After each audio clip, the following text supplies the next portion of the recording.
how soon are we going to find out who's in that pod? Very soon you'll find out who it is in the pod, but it'll take a little bit longer to unravel what that person's motivations, backstory, and relationship to Cara will be. And that'll take a little bit longer, and we'll have fun kind of as Cara figures it out. The audience will figure it out.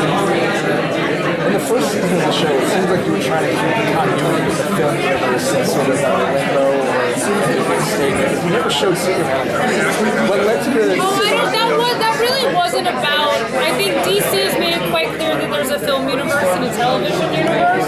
So it wasn't out of deference to the film universe, it was out of deference to establishing Supergirl. And really wanting, the show's not about Superman, but it was like really establishing Kara and her strength, that she's the center of the show, and not wanting to distract from that. And now that we're going to season 2, we feel like we've done that.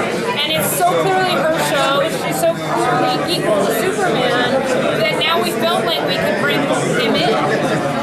What do you think about, speaking of like the show is about Kara, what do you think about a woman being, this story being about a girl, badass girl, how important I think it's important to the fans, I think it's important to the world, I think it's important to little girls, and I think it's really important to little boys. I think that women are as strong as men. Hopefully we'll, knock on wood, have a female president soon, and I want girls and boys to realize that girls can do anything that boys can do and can be just as strong and just as much of a badass. And I think Greg Berlanti and I have really strong women on all of our shows, like, you know, from Blind Spot through all the superhero shows, and so we're really proud of it, and we just hope that there are more female superheroes and heroes on television.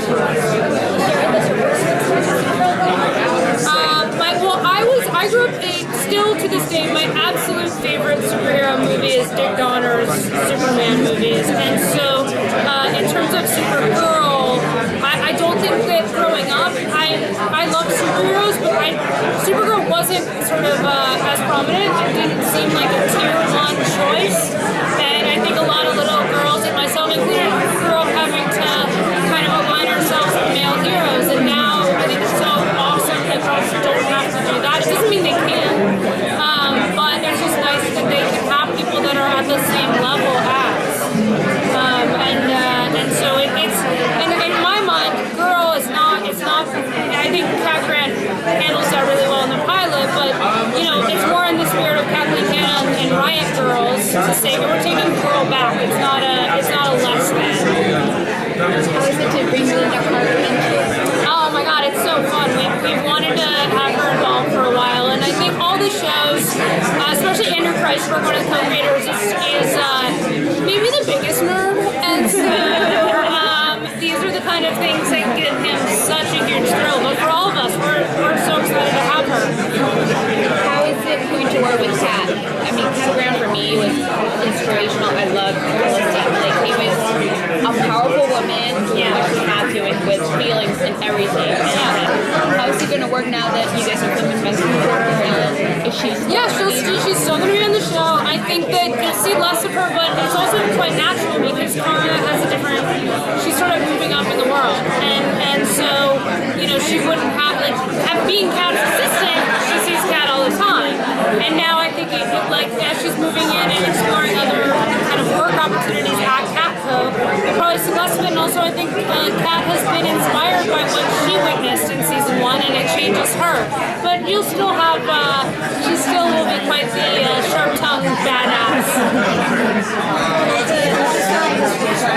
Yeah.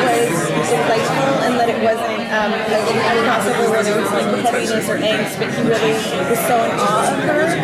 Why did you guys decide to do that so early? I mean, well, it's a part of the sort of the way that we like to reward our fans of all of our shows. I mean, we did it with Arrow and Flash. I mean, Flash started on Arrow, but and then with Legends of Tomorrow, it's just kind of part of the fun of having a universe is that they get to visit each other. And, you know, Grant is phenomenal, and Grant and Melissa just have such great chemistry. And, you know, they're friends from Glee, and so it just seemed like it would be a lot of fun. And part of what we want to give people is that sort of like, not to say angst-free or drama-free, or, you know, these shows represent and help us to kind of process the way that the world is, but at the same time to offer something like lighter and more hopeful and positive. And so Grant and Melissa both kind of have that shininess, and so to try to harness it together was just, it was too fun to resist. Can you give us anything about the major crossover that you guys are going to be having between all four of the shows? Can you give us anything about that? It is, as you said, major. We are planning it in a way so it really will be an incredible week for fans. It's a logistical nightmare, as you can imagine, but much easier now that Supergirl's up in Vancouver. Makes it a lot easier. And I think it's going to be, it's a lot of fun, and it really gives us, it's just fun too, like, as you know, Superman is in the first 2 episodes, and to see how everyone in National City responds to him. It just gives you a flavor of how, like, part of the fun of the crossovers is seeing people in each other's worlds and how people react to them. And that's, it's just too much. We love all these characters, so to give them a chance to play together is like, it's too fun when you're a kid and you have toys. It's not like, you know, the G.I. Joes play with the Barbies and whatever. So it's just, it's like a real life version of that.